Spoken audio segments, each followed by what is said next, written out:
Structurer son patrimoine pour pouvoir faire grossir ce patrimoine et sécuriser son avenir et sécuriser l'avenir de nos enfants.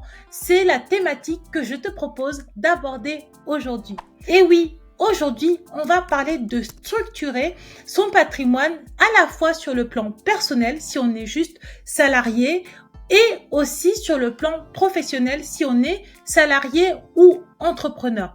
En effet, structurer son patrimoine, c'est quelque chose de super important pour pouvoir atteindre ou dépasser certains objectifs financiers. Et c'est ce que l'on va apprendre à faire dans l'épisode du jour.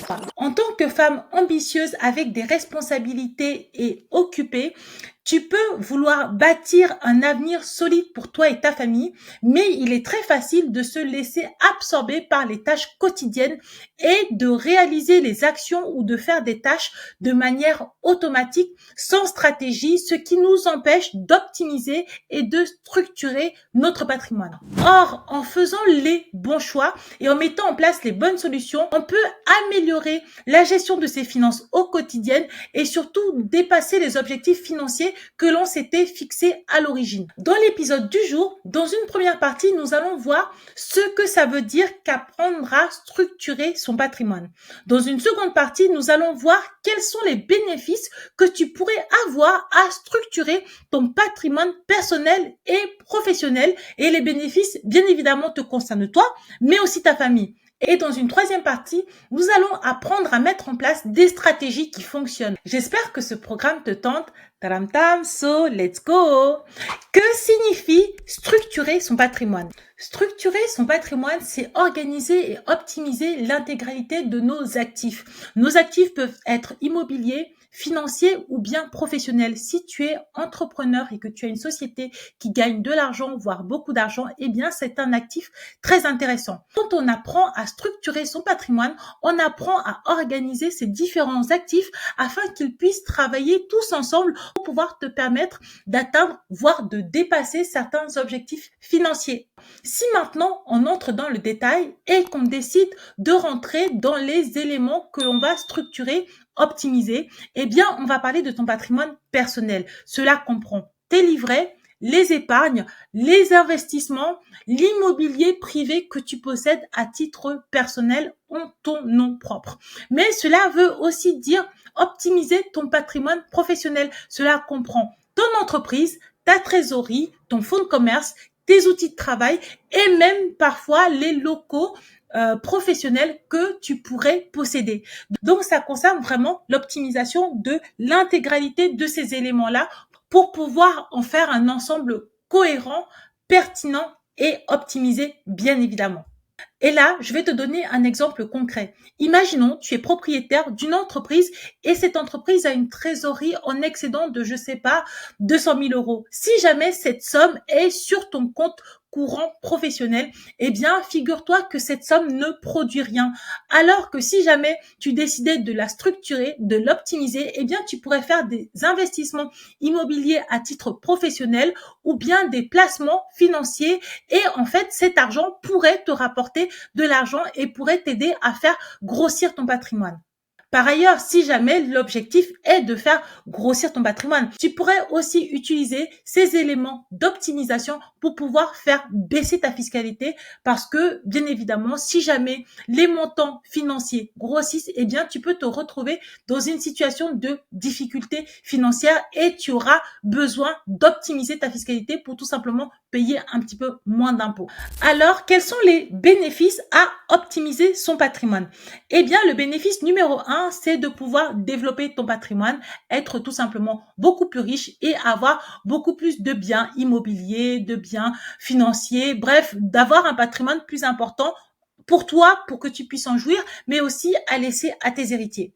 Le bénéfice numéro 2, c'est de réaliser des économies fiscales et des économies sociales. Des fois, on paye des charges, des taxes, des impôts. Or, on pourrait en payer moins tout en étant utile à la société. Moi, je trouvais que, par exemple, le Pinel, qui était quelque chose de très décrié par les investisseurs immobiliers à la recherche de cash flow, n'était pas forcément une si mauvaise chose parce que ça permettait à certaines personnes d'économiser de l'impôt, mais ça permet aussi de pouvoir loger des gens avec des loyers qui étaient quand même un petit peu contrôlés. Donc, c'est une manière d'essayer d'optimiser, entre guillemets, son patrimoine, c'est-à-dire que on a un actif immobilier, en même temps, on aide un petit peu la société parce que on a investi dans un bien dont les gens ont besoin et on le loue à des personnes qui ont des revenus assez modestes. Donc, en plus, on fait une, entre guillemets, bonne action. Et le dernier bénéfice de l'optimisation de son patrimoine, c'est bien sûr d'avoir une forme de rentabilité et de pouvoir protéger nos actifs. Si maintenant on décide de rentrer dans le détail de nos objectifs personnels et professionnels, eh bien l'objectif numéro 1, quand on est particulier, cela peut être de réduire sa fiscalité ou d'optimiser la rentabilité de nos placements, tout simplement. Par exemple, si tu es propriétaire d'un appartement en location, tu peux optimiser tes impôts en choisissant un régime fiscal adapté de type LMNP, loueur meublé non professionnel, qui va te permettre d'avoir des revenus locatifs, mais aussi d'optimiser ta fiscalité. En outre, si tu passes au réel, eh bien, ce régime va te permettre de réduire tes charges, c'est-à-dire que si tu fais des dépenses pour cet appartement, des travaux ou des dépenses d'amélioration, eh bien, tu vas pouvoir réduire ces charges-là de tes revenus fiscaux et bien évidemment, cela va se voir sur la facture fiscale à la fin. Et si les choix sont bien réalisés, cela te donnera un appartement qui a une rentabilité bien plus élevée que si tu n'avais pas fait attention à optimiser ton patrimoine et cette opération immobilière. Le deuxième objectif que l'on peut avoir si l'on est un particulier à optimiser, par exemple, son patrimoine, c'est de pouvoir anticiper, préparer la retraite, préparer les vieux jours. Tu peux bien évidemment réaliser ces opérations via une assurance vie ou via un PER qui sont tous les deux des enveloppes qui proposent des avantages fiscaux, mais en choisissant la bonne enveloppe au bon moment, cela va te permettre de créer en fait une forme de rente pour les vieux jours tout en préparant par exemple ta succession, que ce soit avec l'assurance vie ou le PER. Et le dernier objectif que l'on doit avoir quand on veut structurer son patrimoine, c'est très généralement de faire des bons choix d'investissement. Beaucoup de personnes se laissent séduire par des méthodes d'investissement miracles qui, sur le court terme, présentent de belles perspectives, mais qui finalement, à moyen ou long terme, ne présentent pas des résultats concluants. Quand on décide d'optimiser et de structurer son patrimoine, généralement, on le fait avec un professionnel et on a des résultats plus concrets. Premier objectif que l'on peut avoir, c'est d'abord structurer ses revenus pour pouvoir réduire ses charges sociales. L'objectif numéro 2 pourrait être d'optimiser l'argent de son entreprise, c'est-à-dire optimiser la trésorerie de son entreprise. Par exemple, tu peux utiliser une partie de ta trésorerie pour acquérir un local professionnel. Non seulement tu vas réduire les charges de ton loyer, mais en plus tu peux créer un actif immobilier qui pourrait être revendu ou transmis à tes héritiers. Donc, c'est une manière intéressante de optimiser sa trésorerie plutôt que de laisser l'argent dormir sur les comptes. Et enfin, le dernier objectif que tu peux avoir en tant qu'entrepreneur, c'est protéger tes entreprises et protéger tes salariés.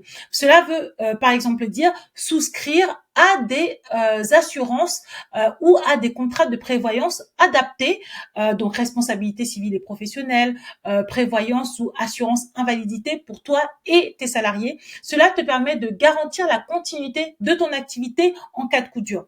Nous venons donc de voir tous les objectifs que tu peux avoir en tant que particulier ou professionnel pour pouvoir optimiser et améliorer ta trésorerie et afin de faire croître ton capital. Maintenant, nous allons analyser ensemble pourquoi c'est si intéressant d'avoir une vision globale, de regarder en fait les choses dans leur entièreté. Premièrement, ça permet de comprendre les interconnexions entre la sphère personnelle et la sphère professionnelle. En effet, il y a des interconnexions entre la sphère professionnelle et personnelle. Il y a parfois, quand on a une entreprise, une sphère juridique à prendre en compte pour pouvoir protéger tes biens personnels alors que tu prends des risques avec ton entreprise. Il y a aussi la sphère sociale à prendre en compte qui va te permettre d'assurer le bien-être de toi, tes collaborateurs et de ta famille. Et enfin, il y a la sphère fiscale. Il faut savoir que la fiscalité, surtout en Europe et en France, c'est un enjeu très particulier. Optimiser la fiscalité de son entreprise quand on est entrepreneur, c'est vraiment un enjeu très crucial parce que cela peut vraiment impacter fortement ne serait-ce que la trésorerie de sa société. Pour te donner un exemple très précis, imaginons que tu es un professionnel, un entrepreneur et que tu possèdes 2 biens immobiliers. Si jamais tu ne sépares pas très clairement tes biens personnels et tes biens professionnels, si jamais tu te retrouves avec une action en justice contre ton entreprise, eh bien, cette action pourrait mettre en péril à la fois les biens que ton entreprise et que ta société possède, mais aussi les biens personnels que toi et ta famille, ton compagnon ou ta compagne pouvaient posséder. Donc, il y a vraiment des enjeux très, très importants à prendre en compte.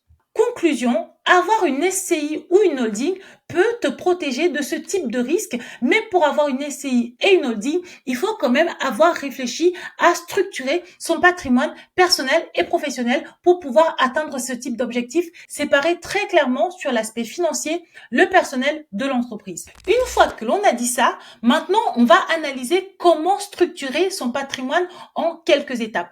Étape numéro 1, il s'agit d'analyser le patrimoine existant. Je t'invite à lister l'intégralité de tes actifs, comptes bancaires, biens immobiliers, placements financiers et actifs professionnels, évaluer leur rentabilité et leur utilité.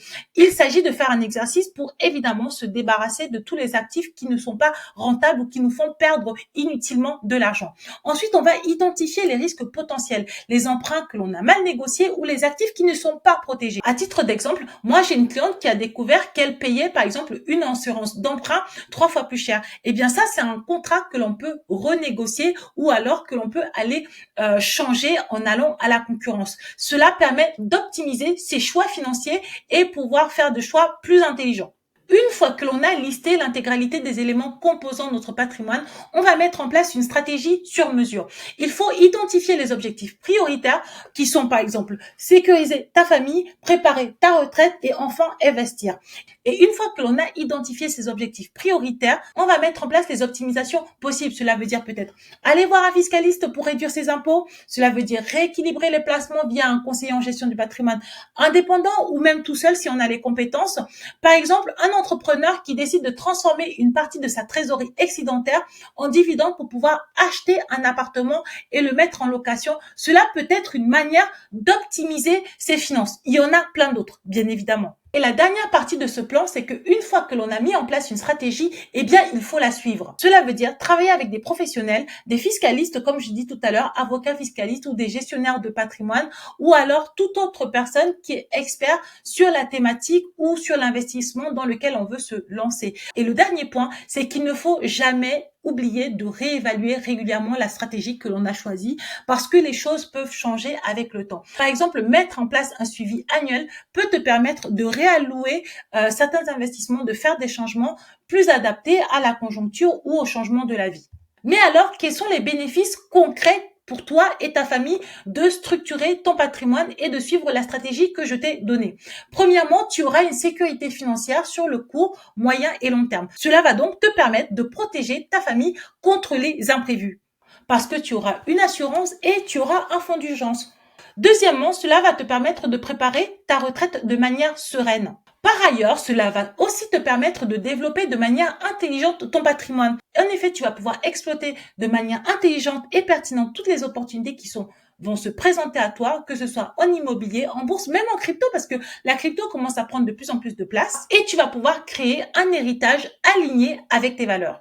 Voilà, on arrive au terme de cet épisode. J'espère qu'il t'a plu. J'espère que tu as appris de nombreuses choses. Si tu es entrepreneur, j'espère que cela t'a donné des idées pour pouvoir optimiser, structurer ton capital et ton patrimoine de telle sorte que tu puisses faire un peu plus de choses si tu ne fais pas grand-chose de ta trésorerie. Si tu es particulier, j'espère que j'ai su te transmettre les enjeux et l'importance d'optimiser son patrimoine pour pouvoir atteindre ses objectifs présents et futurs.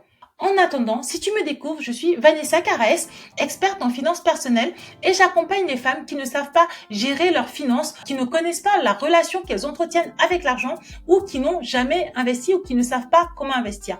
Pour démarrer, tu peux télécharger gratuitement le livre que j'ai écrit sur les finances personnelles. Le lien se trouve en bio et en plus, tu auras accès à ma newsletter et tu vas recevoir des informations toutes les semaines pour apprendre à gérer tes finances. Je t'invite aussi à rejoindre mon groupe WhatsApp. Tous les jours, je partage des informations sur l'actualité économique. En attendant, je te laisse là ma money girl préférée. Je te fais plein de bisous. À mardi prochain. Bye bye.